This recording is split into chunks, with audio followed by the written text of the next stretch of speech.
Shabbat Shalom. For our first speaker, we get to hear from the great kind David.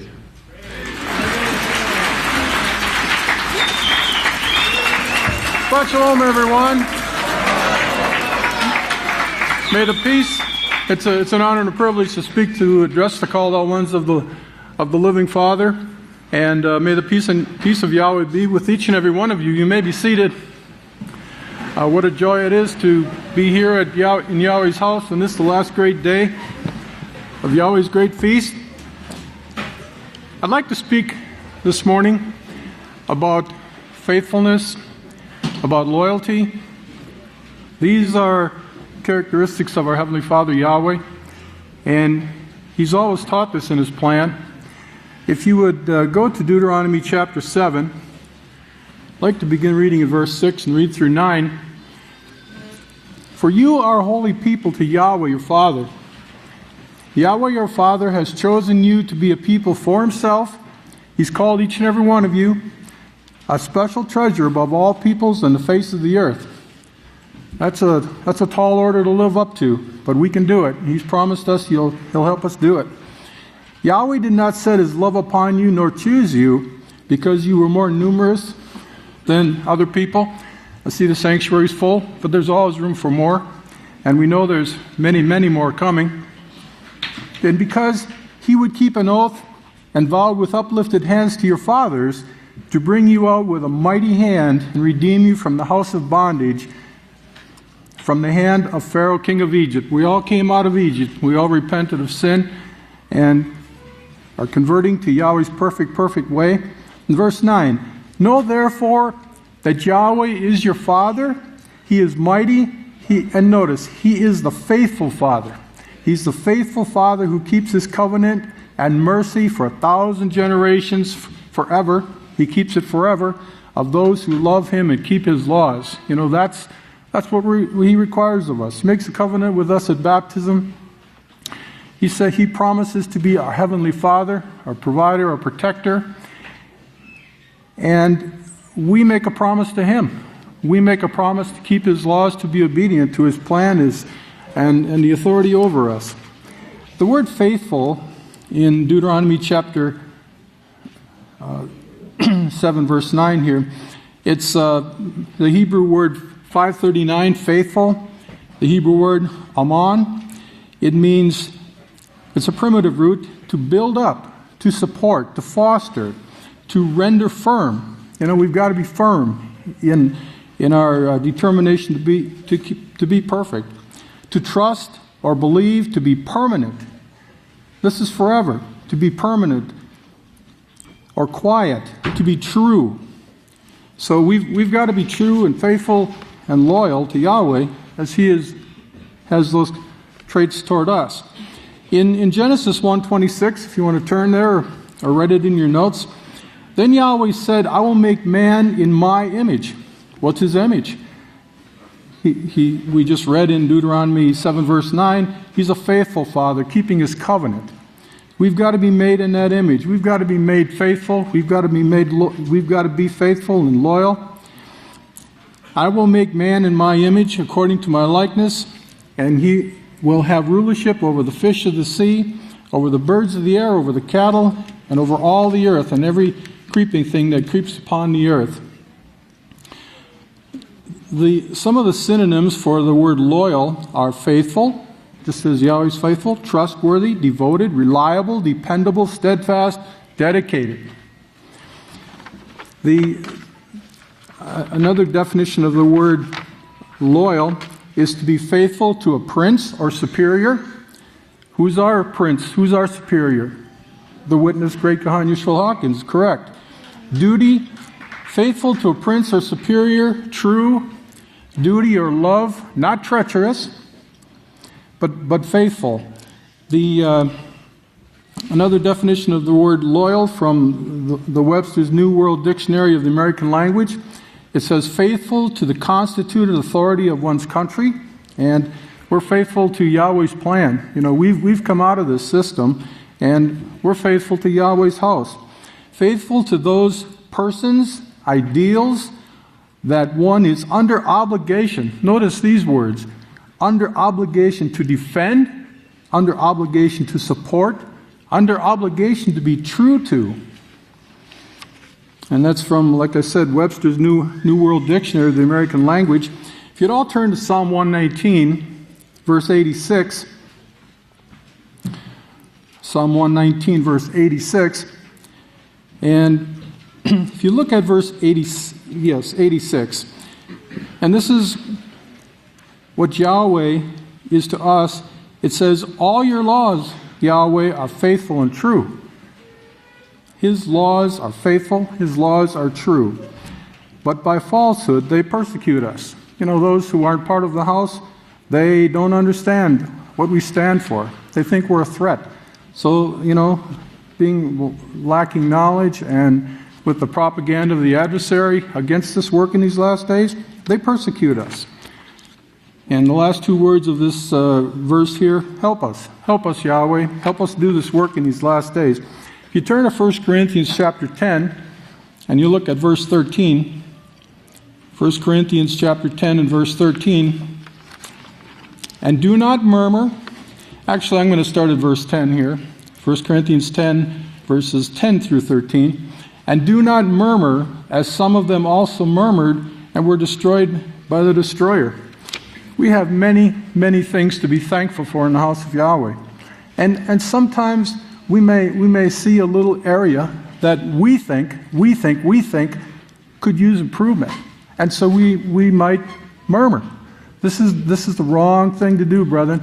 The thing is to build up the house of Yahweh in everything, and bring forth the fruits of our labor to support the efforts of the witness in these last days. Verse 11, now all things took place with them as examples, and they were written for our admonition. In other words, for our understanding, so that we wouldn't have to make the mistakes that they made, on which the ends of the ages have come. Just a side note here. Pastor named the cheeses that we have that he makes here in the house of Yahweh now. He's the chief cheesemaker in the house of Yahweh. Among his other duties, he makes cheddar, he makes pepper jack, and he makes mozzarella. So if you haven't had an opportunity to try those 3 different types of cheeses that Pastor makes, make sure you try those. Just a note on the pepper jack. Pepper jack, the name comes from the city in California where the cheese originally came from, which was Monterey, California. So the basic cheese is Monterey Jack cheese, but when peppers are added to it, it becomes pepper jack. It's called pepper jack. And just a note regarding the peppers. 60% of the peppers in the pepper jack cheese, 60% are hot green jalapeno peppers, and that's for you men. And then there's 40% are sweet red peppers, that's for the women. So both men and women can enjoy the pepper jack cheese also. Verse 12, therefore, let him who thinks he stands be on guard. Be on guard that he does not fall. There is no temptation hold of any of us except what is common to man. And notice here, Yahweh is faithful. He's very, very faithful. He will not let you be tempted beyond what you can bear. And when you are tempted, He will also make a way of escape that you may be able to bear it. With respect to being on guard, you might also, for your notes, write down Proverbs chapter 4, verse 23, which states, guard your mind with all diligence, for out of it flows the springs of life. If Yahweh is faithful, question for you, if Yahweh is faithful, would you agree that Yeshua would also be loyal and faithful to Yahweh's plan? Let's turn over to 2 Timothy chapter 2 and verse 13. 2 Timothy chapter 2 and verse 13. And actually, we'll begin reading at verse 10. Therefore I endure all things for the sake of the elect, that they may also obtain salvation, which is through Yeshua Messiah, the atonement He made for us, the living a perfect life, so that we can use Him as an example, and He fulfilled the prophecies about Him. He provided our atonement. This is a trustworthy saying. If we died with Him, we will also live with Him. And we die in the watery grave. We come up a new person, having made a commitment to Yahweh to be faithful, to keep His laws, to be obedient.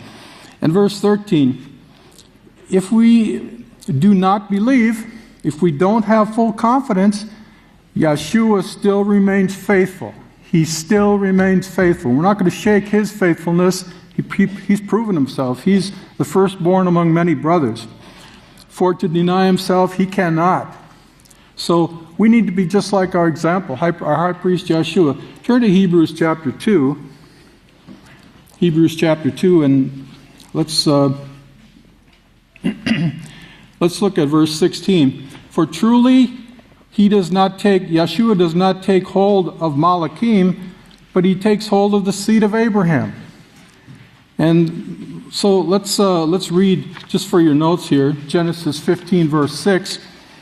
Genesis 15, verse 6. And Abram, later named Abraham by Yahweh, was faithful in all Yahweh's house. And notice, Yahweh accounted it to him as righteousness. And who was he faithful in Yahweh's house? He was faithful to the priest whom Yahweh had ordained to serve at that time. He was faithful to the priest Melchizedek in paying tithes and offerings, in being taught by the priest, and in being faithful to Yahweh through obedience to His laws. So going back to Hebrews chapter 2 and verse 17, for this reason He had to be made like His brothers. Yeshua is just like us, and in the image of Yahweh. He's just like us.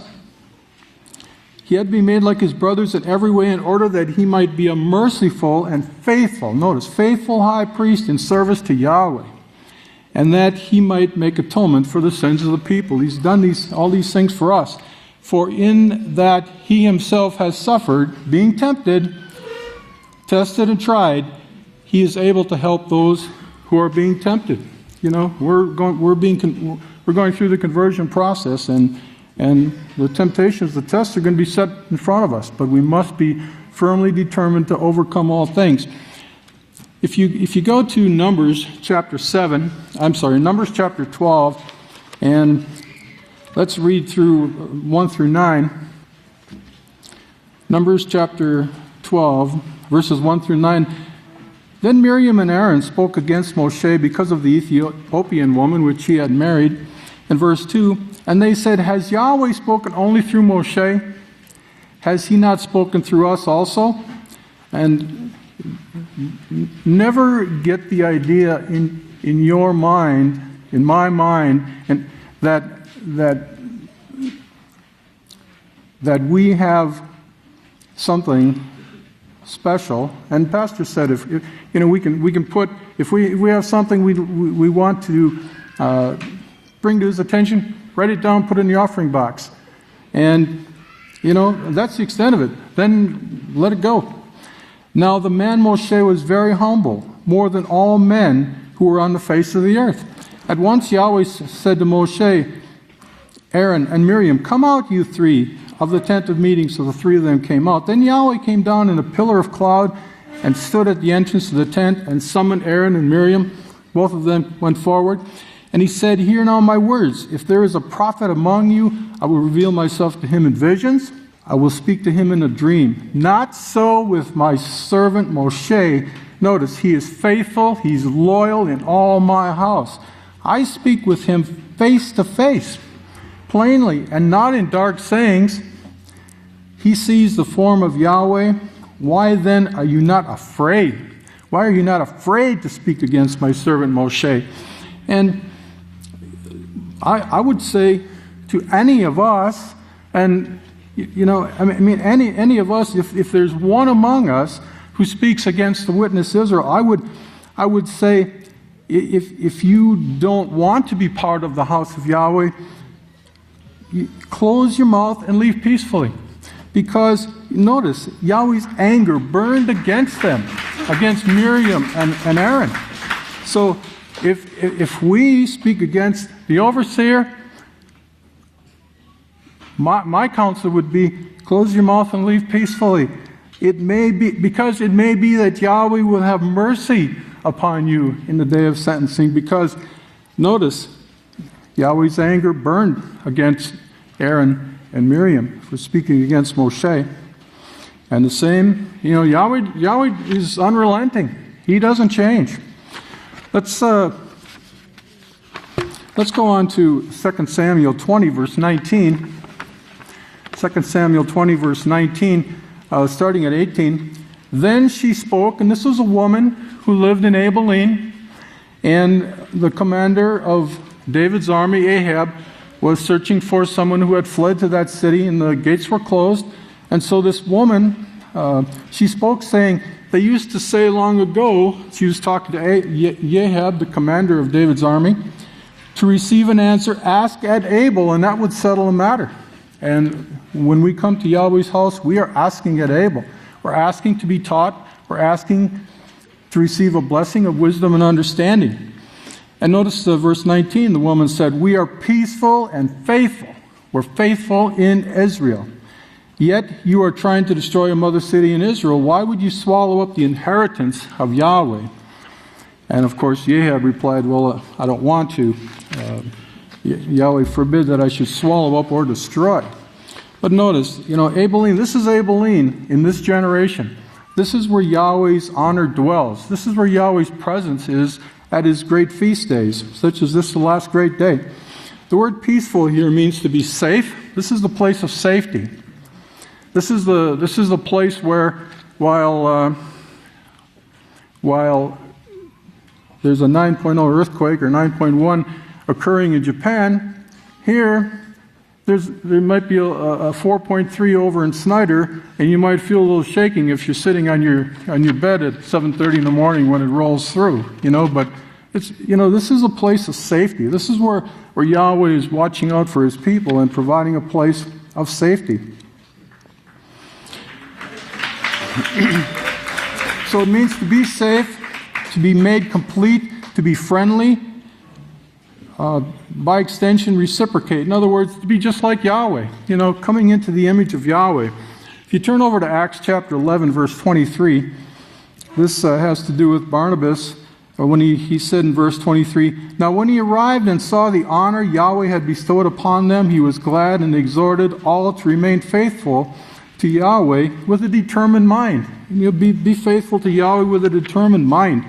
In 1 Corinthians 4, verse 2, we read, moreover, it is required that stewards, that they be faithful, that they be found faithful and loyal.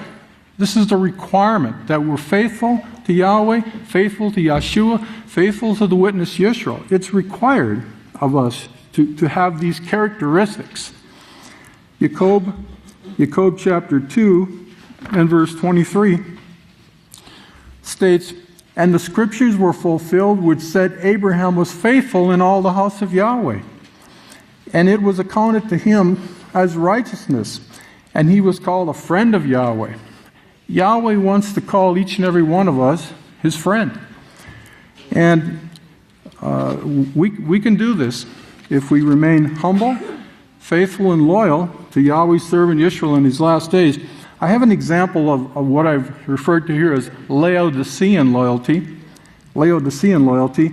In the book of Job, chapter 6, verse 21, verses 19 through 23, it says, the caravans of Tema look for water, and the caravans of Sheba yearn. They are distressed because they were confident, but when they came, they were only disappointed.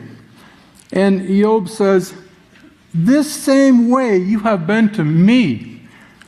And he goes on here, you were loyal to me in success, but not in adversity.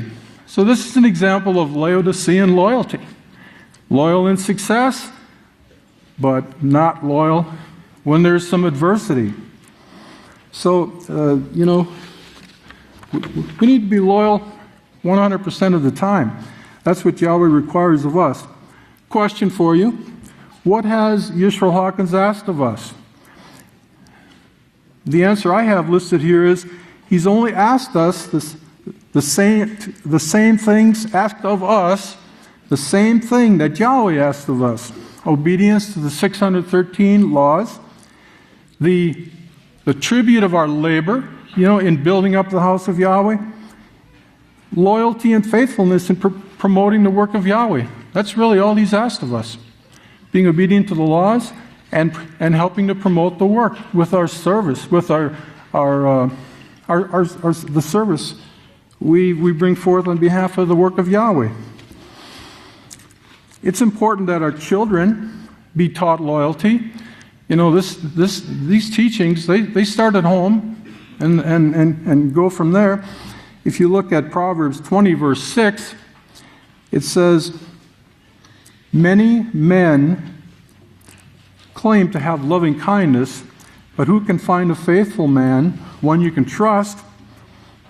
The just man walks in integrity, that is blameless and innocent, and his children are blessed by him." So your blessings upon your children start in your teaching them at home to be faithful and loyal to the work of Yahweh in these last days. When you speak in the privacy of your home, speak words that build up and support the house of Yahweh and the overseer Yisrayl Hawkins. That's what we need to do. There's a worldly expression, the apple doesn't fall very far from the tree. So, your children are taught by you. The teaching starts at home. If you go to Titus chapter 1, and these are qualifications of a Kohan. I'm going to read verses 6 and 9. "If a man is blameless in unity as husband and wife and having faithful children."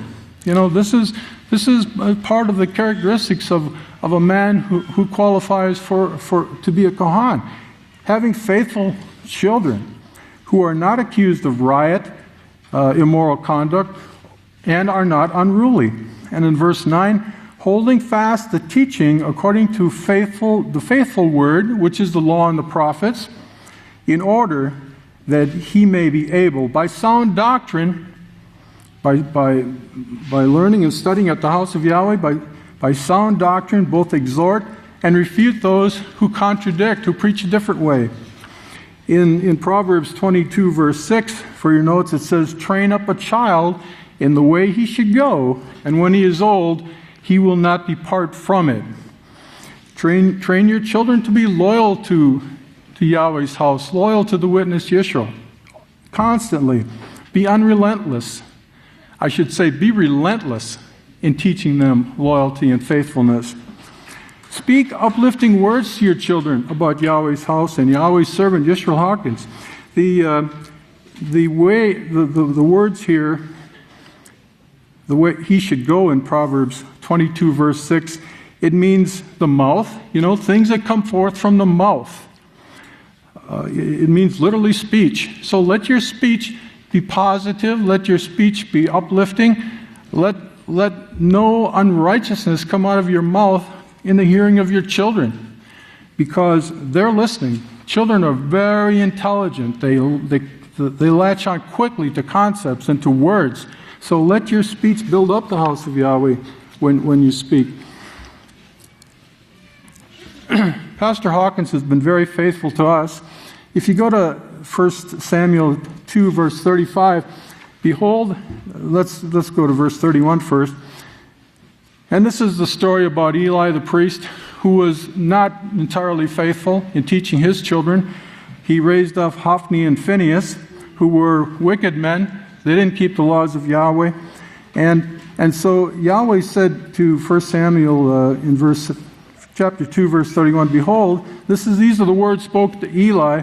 Behold, the time is coming when I will cut short your strength and the strength of your father's house, so that there will not be an old man in your family line." Verse 34, and what comes upon your sons Hophni and Phinehas will be assigned to you. In one day, both of them shall die. And they were killed in battle because they had lost their protection. And verse 35, notice, "Then I will raise up for myself a faithful priest." Yahweh raised up Samuel, the prophet Samuel, in this generation. In these last days, He's raised up the witness Yisrayl, a faithful priest who will do according to what is in my heart and my mind. And I will firmly establish His house, and He will minister in front of me forever. So, what occurred to these unrighteous men is an example of the cost of sin. The very name Yisrael, He who rules as Yahweh rules. In Matithia, go to Matithia chapter 24 and verse 45, where we read, "Who then is a faithful and wise servant, who his ruler has put in charge of his house, to give the others the food and supplies at the proper time." There's a lot of work going on here at the House of Yahweh. And it's all part of fulfilling this commission, pastor's commission, to be a faithful and wise servant, to give his house food and other supplies in its proper time. Blessed is that servant when his ruler, when he comes, will find him doing, working. It takes a lot of work. It takes a lot of effort to do what's being done. And pastor can't do it all by himself. He probably would try, but it's impossible. He needs each and every one of us. Each and every one of us. Turn to Matithia chapter 25. This is and 25 and verse 21. Let me read verse 20. "Then he who had received 5 talents," in other words, the ability worth 5 talents, "came forward and brought 5 others talents, saying, 'Ruler, you have handed me 5 talents. Behold, I have gained 5 other talents.' Verse 21, his ruler said to him, 'Well done, righteous and faithful servant.'" He's a faithful servant. And in verse 22, that servant was given 2 talents to start with, and he doubled his blessings. He doubled them. So whatever your blessings are, double them. Some people are given more blessings than others, but whatever blessings you've received, double them. You will be called a righteous and faithful servant to the one whom Yahweh has sent if you do that. If you, in Luke chapter 10, Luke chapter 16, verse 10, it says, "He who is faithful in that which is least is faithful also in much, and he who is unjust in the least is also unjust in much." One of the announcements the other day was, don't remove any supplies from the bathrooms, like a roll of toilet paper. That may seem like a little thing, but if we are unjust in a little thing like that, and it's not a little thing, if everybody took a roll of toilet paper, that'd be a lot of toilet paper and a lot of cost. But if these little things, we must be faithful in the little things, just as we're expected to be faithful in the great things. In Hebrews chapter 3, verse 2, talks about our high priest Yeshua. Verse 2, it says, "He was faithful." And in verse 3, let me read verses 4 and 5. Verse 4, "Now every house is built by someone." Every house is built by someone. Moshe built his house, Abraham built his house, Melchizedek built the house of Yahweh. And this house is built by the overseer, Great Khan Yisrael Hawkins. He and his brother established the house. In verse, "But the one ordaining all things is Yahweh." Now truly Moshe was faithful as a manager of the house of Yahweh. So just as Pastor Hawkins is faithful as a manager of the house of Yahweh. In Matithia chapter 6, verse 24, "No one can be the slave of 2 owners, for either he will hate the one and love the other, or he will be loyal to one and despise the other." So, our loyalty is to the one whom Yahweh has sent in these last days, to Yahweh's great house. Be a loyal soldier, as the Apostle Shaul, who was a soldier at one time in the Roman army, converted. He said, "Be a loyal soldier. Put on the armor of Yahweh, the sword of the Spirit, the breastplate of righteousness, and everything else." So, with that, I would like to just leave you with this thought. We, the members of the house of Yahweh, must be relentless in our loyalty to Yahweh, to Yeshua. Understand that you must first be loyal to the one whom Yahweh has sent in these last days. Yahweh's witness, the great Kohen Yisrayl Abel Hawkins. On this, the last day of the great Feast of Tabernacles, on this, the last great day, it's been an honor to be able to speak to you this morning. And, keep in mind that the one Yahweh sent in these last days is worthy of our loyal, our faithfulness, our friendship, and the labor which we're able to contribute to the house of Yahweh. So be faithful and loyal, brothers and sisters, in all these things, and Yahweh's blessings will be upon you. If you'd all please stand at this time.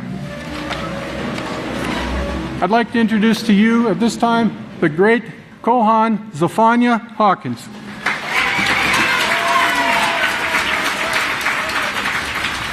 Okay, now would everyone please stand for the greatest teacher in the world, the great Kohen Yisrayl Hawkins!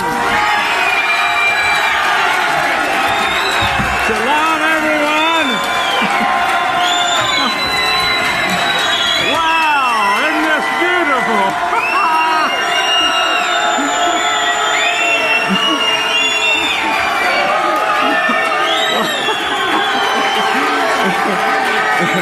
You are recording this, right?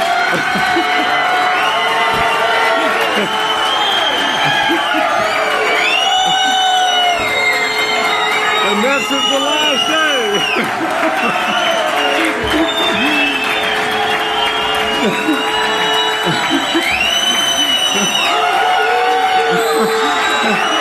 Praise Yahweh. You may be seated. Oh, what a beautiful sight. Yahweh's waving them too, them palm branches. He's rejoicing right now. You're going to understand that more before today is out. This is a beautiful, it's the best day of my life today. Wow.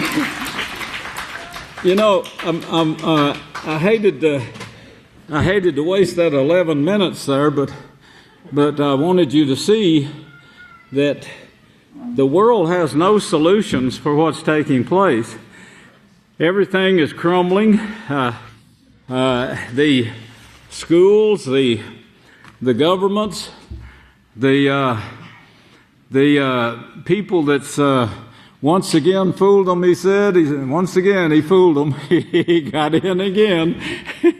And 95% of the wealth now is owned by about 10% of the people. Everything is coming down. The educations, they're saying, is like an albatross hanging around your neck. Nothing more than an albatross hanging around your neck. It means nothing anymore. Now this is the school of higher learning. May the peace of Yahweh be with each and every one of you. I want you to understand about this donkey in the sky that we made the banner of. And of course the scriptures show this and show what's taking place, but Yeshua is sending us a signal, and I want you to see that in the scriptures. He's well aware of everyone here. I'm talking about your high priest. Praise Yahweh. I want you to turn over to Malachi, the 3rd chapter, because I want you to understand. I know you do, but this is going out live. It's going out to all the world too.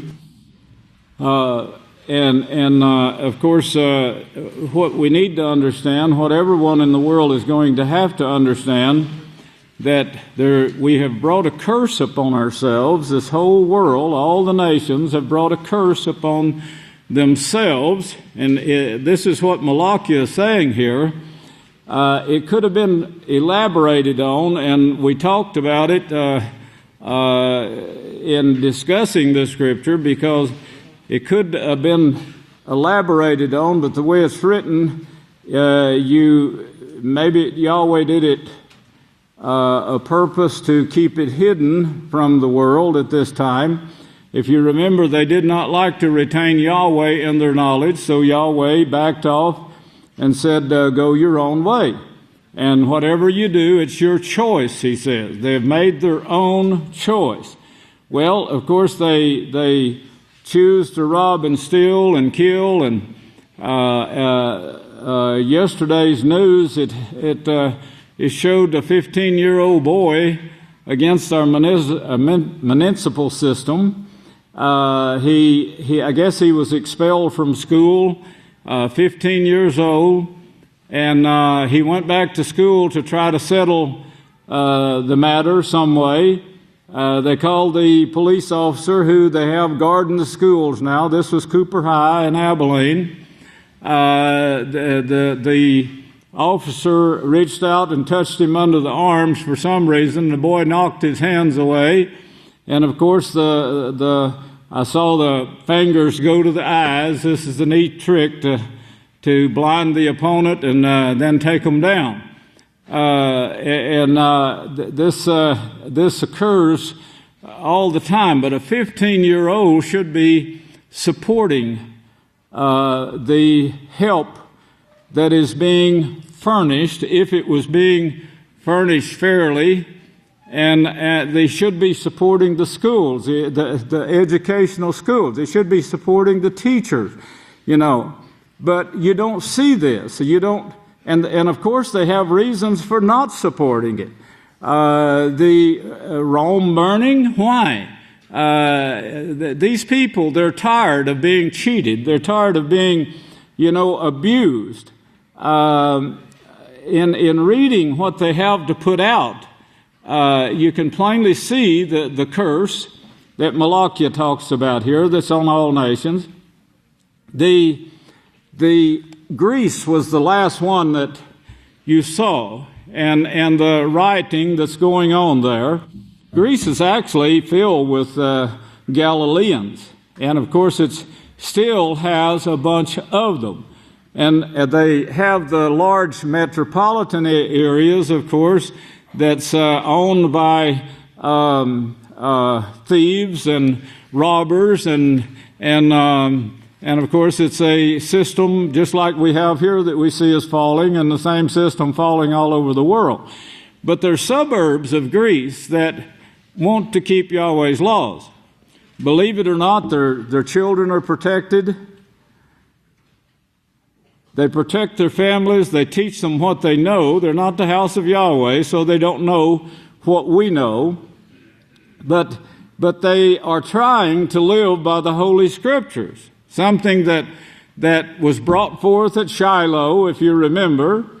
And I talked about that at the beginning of the feast. And of course, Shiloh had a job to do, as the prophecy showed. That job is being finished here right now with the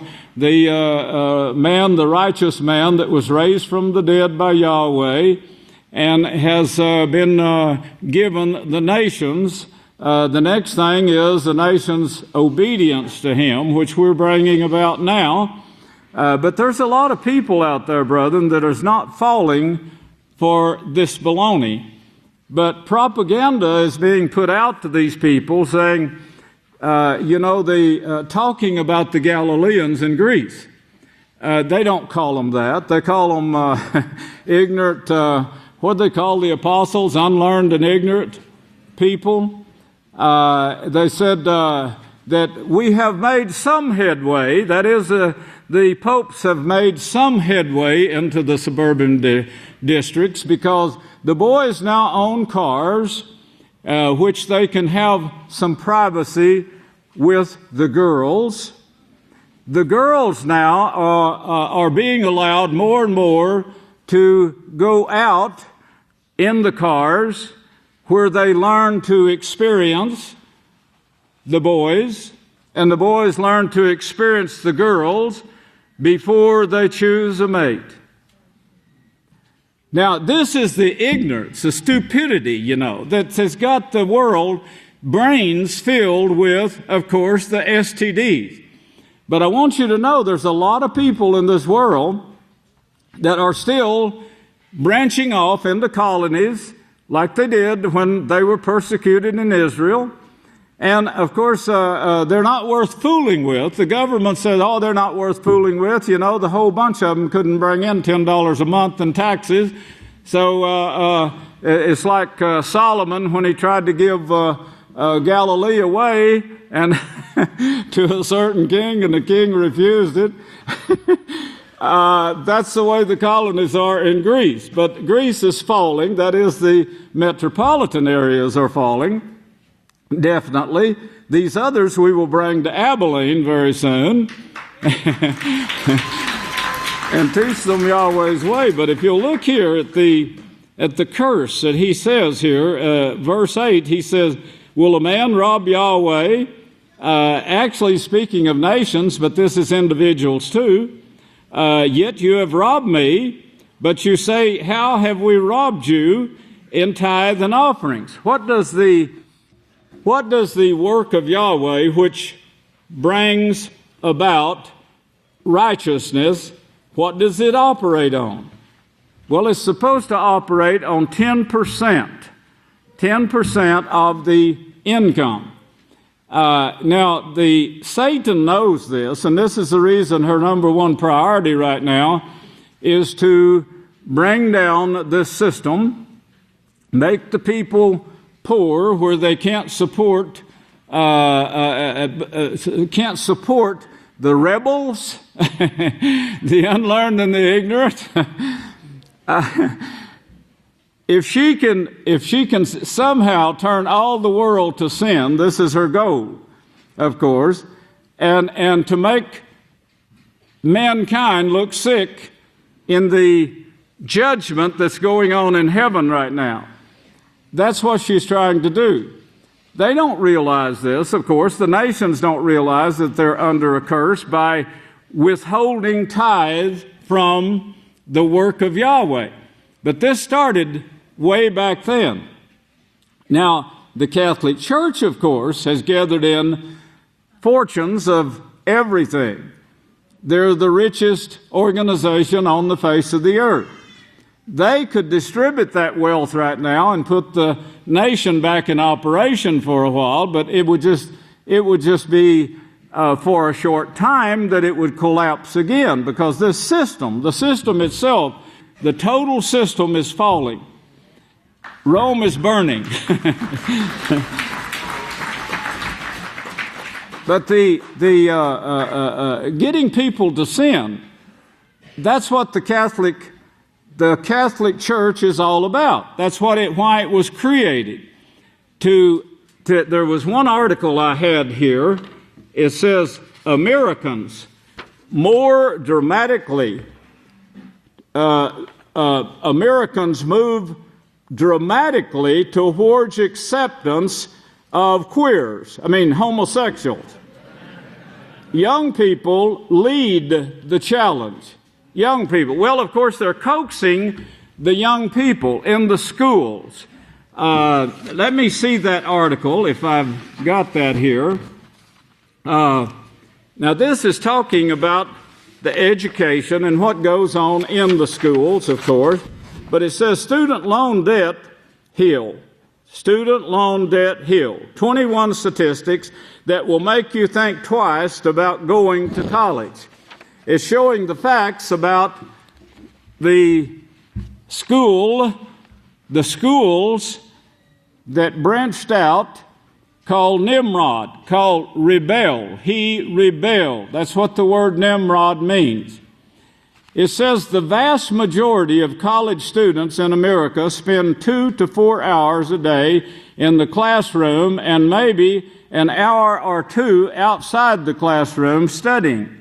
The remainder of the time, these students are out drinking beer, partying, chasing after sex partners, going to sports events, playing video games, hanging out with friends, chatting on Facebook, or getting into trouble. When they say that college is the most fun that most people will ever have in their lives, they mean it. It is basically one huge party. 30 years ago, college was a wise, modest investment, says this professor of sociology at the Indiana University. He studies the politics of higher education. He studies the politics of Nimrod. They rebel. Now it's a lifetime lock. It's a lifetime lock-in that you can't escape. It's like you're tying yourself to a system who's falling fast now. The whole system was never meant to last. I mean, it's just, it will stay for a while and start giving way. But here in verse 9 now, he says, you withhold your tithe and offerings from Yahweh's house. Well, he's talking about the nations here. But so Yahweh's house, Malachi said in this time period now, and Malachi was writing in 397, 400 years before Yeshua. He was writing saying, there is no tithe coming to the house of Yahweh. So the people are starving for understanding, for righteous education in peace, also in prosperity. Yes, there's prosperity to be taught in the Holy Scriptures. Seek the kingdom of Yahweh first, and all of this other will come.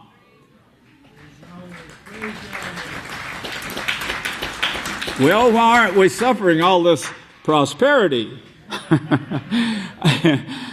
Because we're being tried. And if you think about the sukkah, and I keep reminding everybody, eat under that sukkah.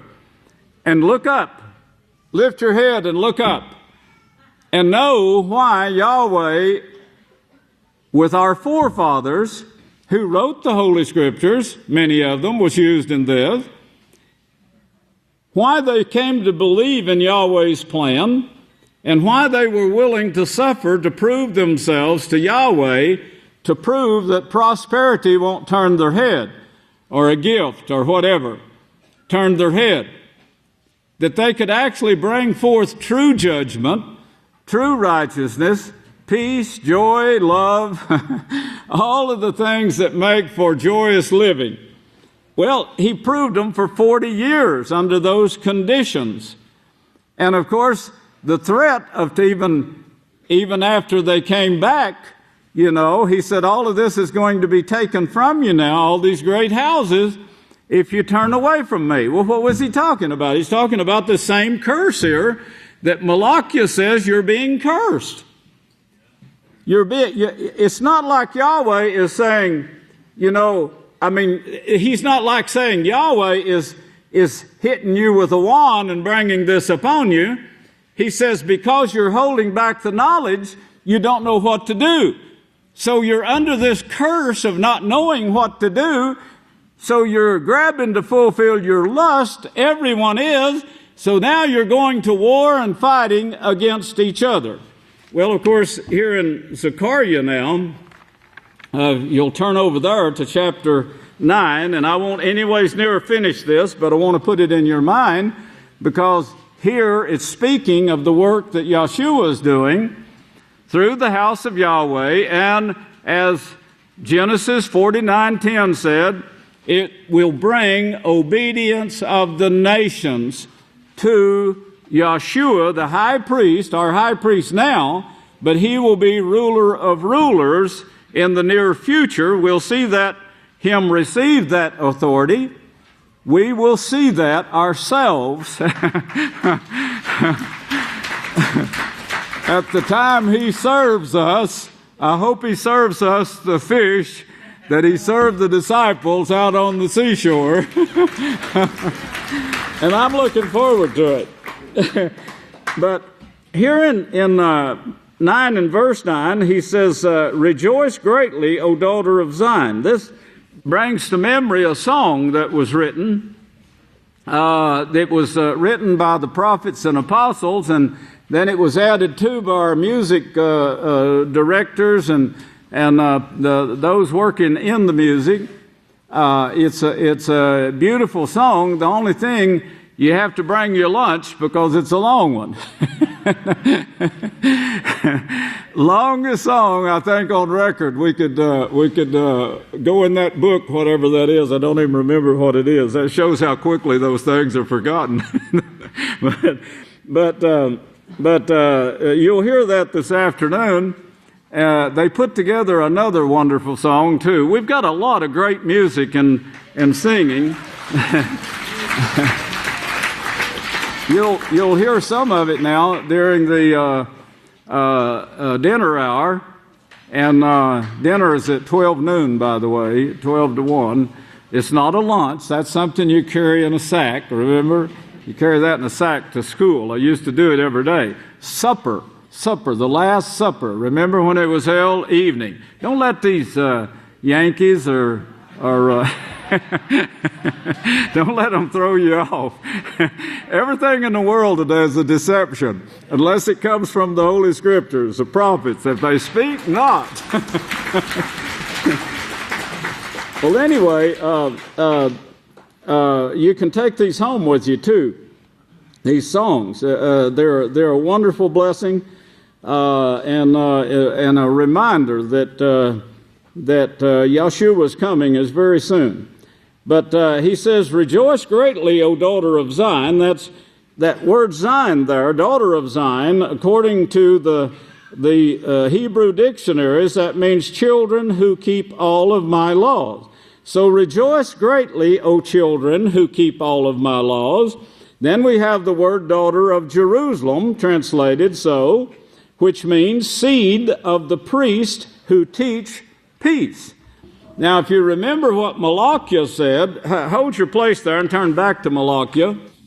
Malachi 3, verse 9 now. He says, you're cursed with a curse. You've cursed yourselves. This whole nation. Notice the nation should be translated nations. That word there means heathen, Gentile, which is a false word that I've told you before. It's a deceiving word, but it means heathen, those who don't know Yahweh. That's a heathen. The whole Catholic Church are heathen. In fact, all the religions in the world are heathen today except the House of Yahweh. They don't know Yahweh. They don't know the way to peace, as Moshe said. The power of Satan is surrounding. She has attacked the nations. All the nations are under this curse. They're cursed with a curse. And you can see this curse bringing them down because they don't have the knowledge of Yahweh. We could solve their problems. The House of Yahweh is the only organization on earth that could show them the way to peace, the way to stop all these problems, to set the nations straight, rebuild it to health, and so forth. We could. And one day soon, they're going to accept it, the House of Yahweh. They're going to accept Yahweh back in their lives. Well, that verse 9,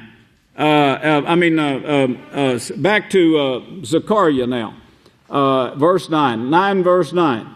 He says, rejoice greatly now, you children who keep Yahweh's laws, seed of the priest who teach peace. Behold, your king comes to you.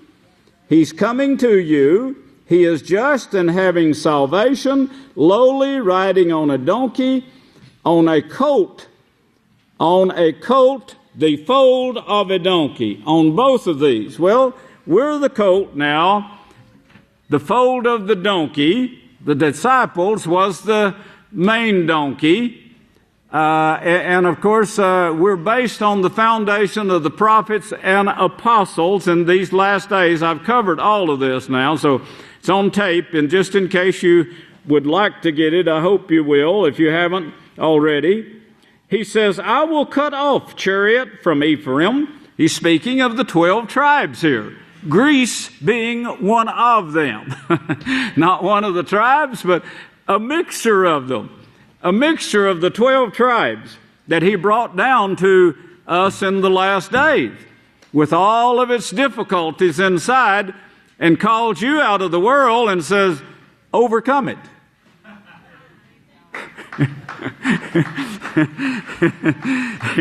And then He says, I'm going to try you and test you and put you through a little bit of misery, or a lot of misery if I have to. And I want you to prove to me that you can overcome what all these 12 tribes have strived for 6,000 years to get in your bloodline. Well, it's a chore for me. I don't know whether it is for you or not, but it's certainly a chore for me. But I'm doing it. I'm overcoming it. But He says, this is what I'm going to do. And of course, this is like Reader's Digest. It's condensed and given here a little and there a little. So we'll cover it later on. We'll cover it a long time, bit by bit, till we get the whole thing covered. But He says, I will cut off the chariot from Ephraim, and the horse from Jerusalem. The battle bow will be cut off. He will speak peace to the heathen. That is, Yeshua is speaking peace at this time to the heathen through the house of Yahweh, of course. We're going out to all the world, brethren, and we're hacking away at the beastly system. His rule, He says, will be from sea to sea and from the river Euphrates to the end of the earth. As for you also, because of the blood of my covenant with you, I will set your prisoners free from the waterless pit. Return to the stronghold, you prisoners of hope. This day we're going to set them free. In fact, they're trying to pull all of them in under this curse right now. The Catholic Church is. And she's using force in doing so, and the armies are standing on her part. Remember that. All of that is prophecy. Daniel gave you this prophecy. The armies is going to stand on her part, and this is why we see this right now. And of course, that's the reason we saw the 12 tribes start going to war against each other. And of course, moving out, and taking over the earth. But return to me. Let's go to verse 13 now. For I will bend Yada as my bow. I will make Ephraim its arrows. I will raise up your sons of Zion. Now, you got to remember that the way the King James is written, it looks like Yahweh is doing this. He's not. He's allowing this to be done. He's allowing this among the nations. The sons of Zion against, notice, your sons of Zion against your sons of Greece. Your sons of Zion against your sons of Greece. Fighting, warring. If you see the competition, or if you saw what the great Kohan Safanya showed there on the news, you can see there's a war, a political war going on, a financial war going on, plus the wars of actually the sword, the bombs, the fighting, the actual fighting, hand-to-hand combat and so forth. But I'll let them pit against each other. I'll let them go to war against each other and make you like a warrior sword, all of you. That's what I'm going to allow to become of all of you, as he showed, of course, in Genesis. Keep that in mind, Genesis 49, of the 12 tribes who took over the whole earth. Yahweh will be seen over them, and his arrows will go forth like lightning. Yahweh, the King James Version actually shows there the flash of the nuclear bomb. So he's actually telling you what's going to take place in the end here. Father Yahweh will blow the trumpet Well, that should sound some alarms in your head there right now. Blow the trumpet. Remember the trumpets were the seventh trumpet? When the seventh trumpet blows, blow the trumpet, and he will, I think that's March, I got it marked out, forth in the whirlwinds from the south.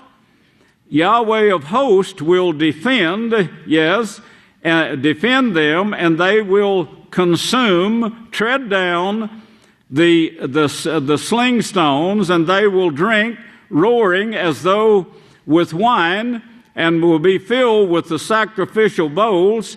This is getting back to the horns of the altar here now, the four horns of the altar that now control the earth, still killing, like the corners of the altar. Yahweh, their Father, will save them as the flock of His people. Believe it or not, all of this is for salvation. Let them go their own way, turn against each other. Here's what you're going to see among them, fighting with each other. You won't see peace between the people and the police. You won't see peace very soon between the people and their preachers. They're getting fed up with what they're seeing in the religious system that has been fooling them for 6,000 years now. They're getting fed up with the way they're being treated. You're seeing peace disappear quickly in all sections of the earth and all categories, all stations of the earth. It's disappearing. In the schools, in the churches, in the municipal system, they're fighting against each other, even in the municipal systems now, and saying we could get more money here, and that's what it's all about.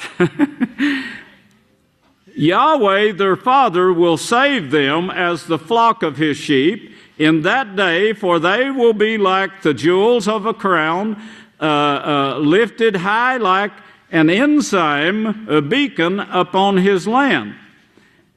How great is Yahweh's righteousness? Well, you could see, if you could compare the peace to what you've seen right here in the house of Yahweh in 7 days already, and what you see among the people working, serving one another, rejoicing with one another, helping one another, and compare it with what you see, what you just saw on that monitor just now, of the hatred you see in the world. There should show you how great Yahweh's righteousness is.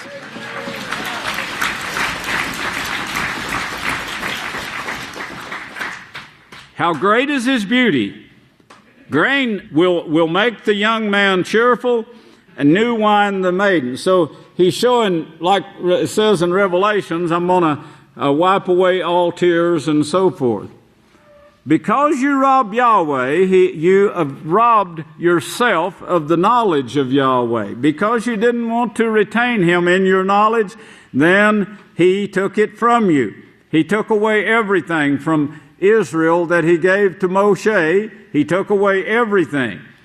He brought His bloodline down to Yeshua, and then He scattered Israel throughout the nations, the rest of what was in Israel. And of course, some of them even came to the United States, as you know. They call them American Indians. They're actually Galileans. Yeshua said before the nuclear war, He said, remember this now, that He'd blow the trumpet. Let's go back to Matthew here. Matthew 24.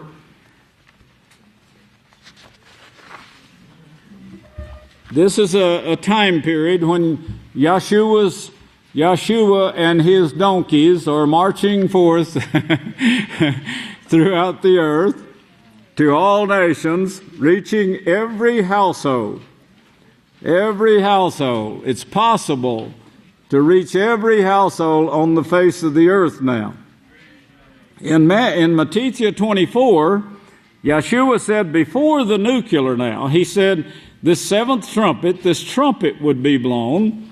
The message of the kingdom will be preached to all the world by the one who bears witness to them. Then the end. the end of man's governments will come. Well, of course, that's going on at the same time. In fact, you find in the scriptures, in the prophecies, you find things that occur last, you find them mentioned first. And some things that occur that are prophesied to be in a certain time period, you see it prophesied last. And of course, in knowing what all the prophet says about a particular point, that will help you to keep from getting mixed up on it. But you can see here that this message is going out to all the earth. Now, in verse 7, he says, he shows you the pestilence, disease epidemics, and nation against nation, kingdom against kingdom. Now, that is occurring big time right now. Now, that is just before the nuclear is allowed.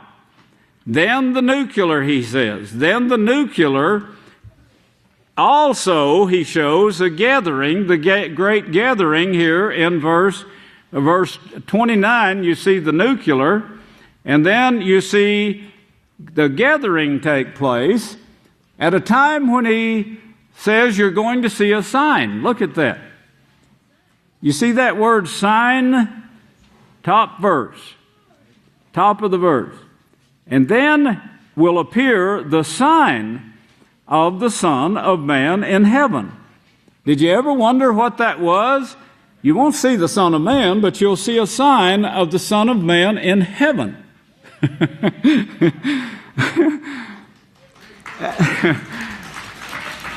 Praise Yahweh. It'll become clearer yet. And this is a time when the earth is in mourning. In mourning, see, earth, and the tribes of the earth mourn, and they will see, then they're going to see the Son of Man coming in the clouds of heaven with power and great glory. Now, this could be taken two ways, because his appearing is going to be like that too, yours, because he's going to call you up, then we're going to come back to this earth. But before that, coming in clouds of heaven with power and great glory.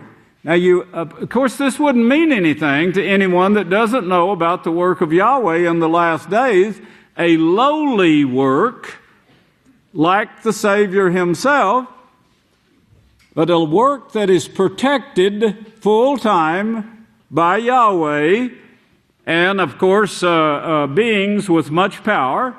Now look at verse 31. And he will send his messengers, his malachim, that's messengers. The King James Version translated it angels, and of course it throws everyone off. They think they see that word angel, that's something, a creature from heaven, one of the creatures that Yahweh uses as servants. But these messengers, it comes at a time, as you can see in verse 14, to gather his people. It's not like they're going out to get this one, they're going over here on this hill to get this one. They're going over here in Mexico. There's two over there that we're going to grab and put in the car and bring to the house. That's not the way we gather 2 billion people. We do it with showing them the truth and telling them this truth will make you free from what you're suffering here in the world. And the place of education and protection, and he will send his messengers with the sound of a trumpet. Revelation shows you what that sound of the trumpet is, and I've already brought that out in detail. If you would get this message and listen to it, it will make this part here really, really clear.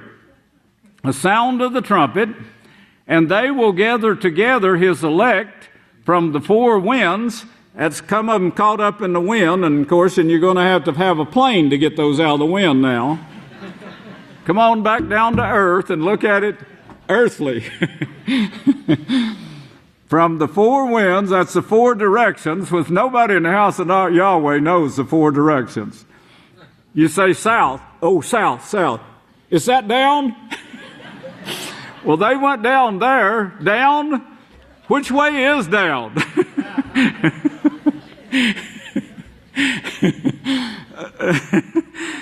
No, they went the other way from down. We got someone that said, there's somebody on going down 254. And I say, well, which way is down? East or west? Back this way is north. That way is south.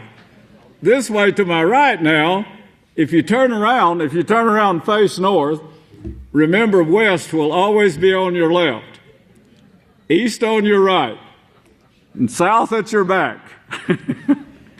Learn to give directions. It may be healthy in the future. From all directions. He's going to gather them from all directions. And at this time, brethren, is the only time on the history of mankind where the message could go in all four directions at the same time. All the way around the earth. From one end of earth to the other. Now that's what the messenger is able to do in these last days. That may be why King James showed him blowing fire and burning his enemies up and all that kind of stuff in deceived versions, translations of the Holy Scripture. Send the messengers, gathering for the purpose of gathering. Now, if you'll go over to 7 now, you'll see what they're gathering. And this is what Yahweh said, I'm going to do this for your sake. And then you'll be gathered together by a group of donkeys. Yeshua riding a group of donkeys, because that's what they would classify you to, but in a sarcastic manner. Meaning lowly, humble people who would rather serve someone else than himself. Believe it or not, I saw this with my own eyes last night at this feast.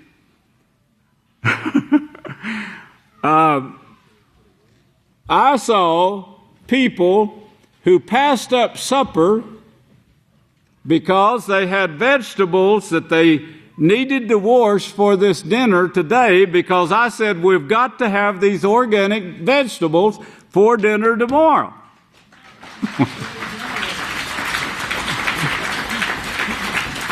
Well, I didn't let them pass up eating. I said, you'll get your meal. Just go ahead. But they were actually going to do without food so you could have those vegetables. Now, find me that in Rome. It will be in Rome soon. It'll be around among 2 billion people. Yeshua was one of those lowly people that would have passed up eating any time to have served a meal to someone else and worked for their food. This is something you'll be able to brag about, by the way. Heaven, the whole heaven witnessed this last night with me. This was after sunset, and these men were still working on those vegetables so we could have these organic. I want it organic. I don't want that crap you buy in town that'll give you listeria and bacteria of all kinds, E. coli, and so forth.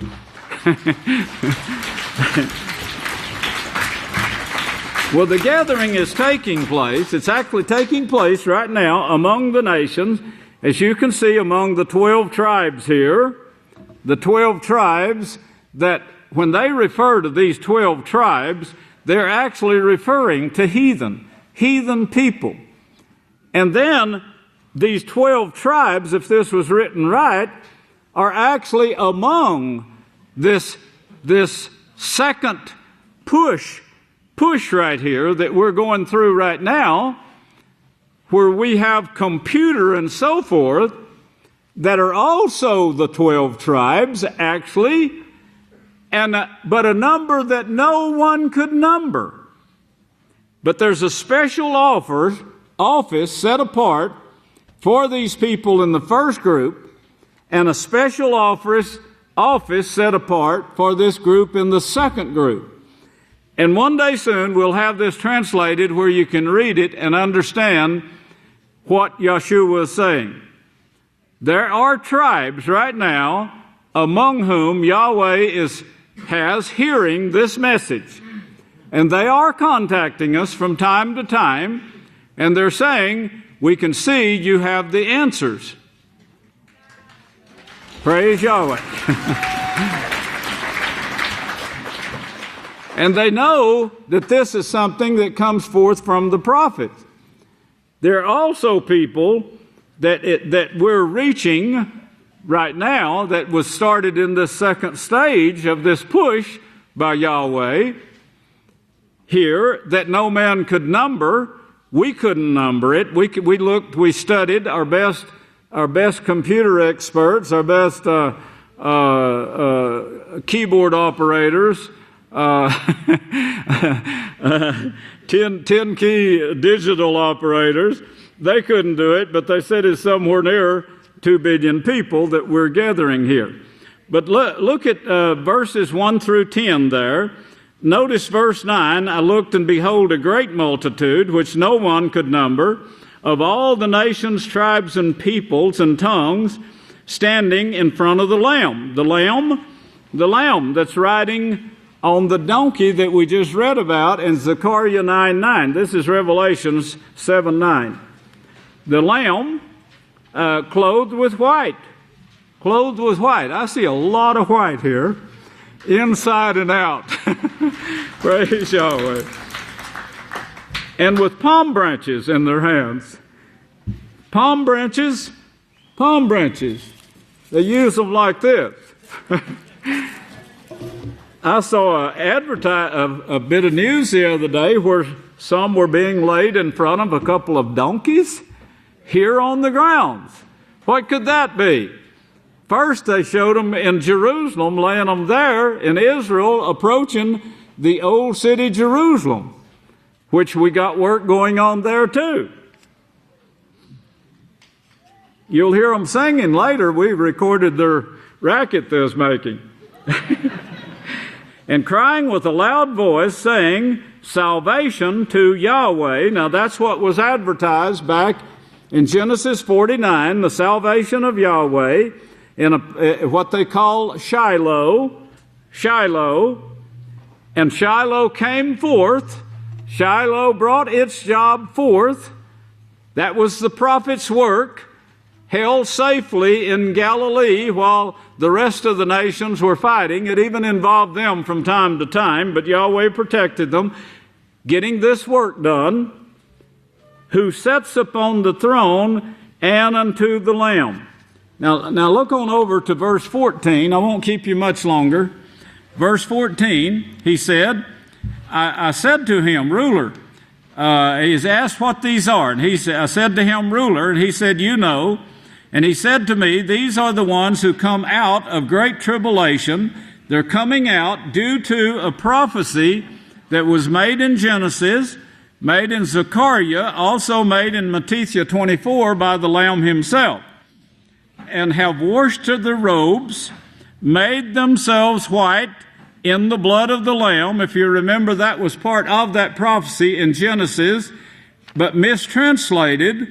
As we were seeing the other night, we're still studying, by the way, and working out the kinks in this thing, in these prophecies. But that will be to you in a few days. This blood and what it represents in washing. I could hold your place there quickly, and we'll. I'll read you this. You don't have to turn, but it's Genesis 49. But verse, it doesn't make sense the way it is here. But the last part of verse 11, he says, is speaking of the same thing Revelations is. He will wash, and it has his garments. It's actually their garments in wine. If you remember the wine, the blood of Yeshua, the Lamb, shed for us. He will wash their garments in wine, and we have he will wash his robes. That is, Yeshua will wash their robes in the blood of the grapes. So now go back here. I'll give you much more explanation later, but it's speaking of the same thing in Revelations here, where he says, they have washed their robes. That is, they have proved themselves righteous. They have proved themselves worthy to receive and teach the scepter of righteousness to all nations, to all the universe. In fact, that prophecy in Zechariah, the great Kohan David, Yehuda, was reading me a thing on the phone late Friday night, Thursday night, and where it said that that was actually nations, universe there, instead of nations. Anyway, these are the ones who come out of great tribulation and have washed their robes, that is, overcome, and endurance. Overcoming and endurance. That's what you got to show. And made themselves white in the blood of the Lamb. The same thing that's spoken of in Genesis 49. Let's read on. Therefore, they are before the throne of Yahweh and serve Him day and night. So there's special jobs for this group. They are not and will never receive the power, the authority that you have. In fact, you will be their guides throughout all eternity, because Yahweh only picked a certain amount of people and gave them the opportunity to believe without seeing. And I've told you over and over, I don't want signs unless it's direct from Yahweh or Yeshua, and I'll take it then. But I'm not seeking after signs, I'm seeking after righteousness. Righteousness is the only thing that will qualify us for this job, the most wonderful job anyone could ever own throughout all eternity, and it will be yours forever. He says you'll never be taken out of it, because you believe without seeing. Praise Yahweh. Okay, verse 15 now. Therefore they are before the throne of Yahweh and serve Him day and night in His house, and He who sits on the throne will dwell among them. They will hunger no more, meaning they did, neither thirst anymore, neither will the sun strike them, nor any heat, for the Lamb, who is that one prophesied, that qualified for the scepter of righteousness, who is in the midst of the throne, will feed them and will lead them to living fountains of water, and Yahweh will wipe away all tears from their eyes. Now, the gathering, we've covered that, and this afternoon, about 4 o'clock, we want to start services again now, and we're going to get deeper into this sign this afternoon. I've got to cover this before you leave here. It's a wonderful, wonderful thing that Yahweh is doing right now and has done, and that will uplift you greatly and show you that your efforts are not in vain, and that this is going to be an everlasting kingdom. It won't depart like the world does. We'll have the ordinations first at 4 p.m. We'll have dinner first, and then we'll take a break till 4 p.m., whatever time is left after you finish eating and cleaning up. And then we will have start services then sharply at 4. Please, everybody be here at 4. and learned this. This is really great. You'll really be glad you did. May Yahweh bless you, and I'll turn the services to the next speaker. I love you, brothers and sisters.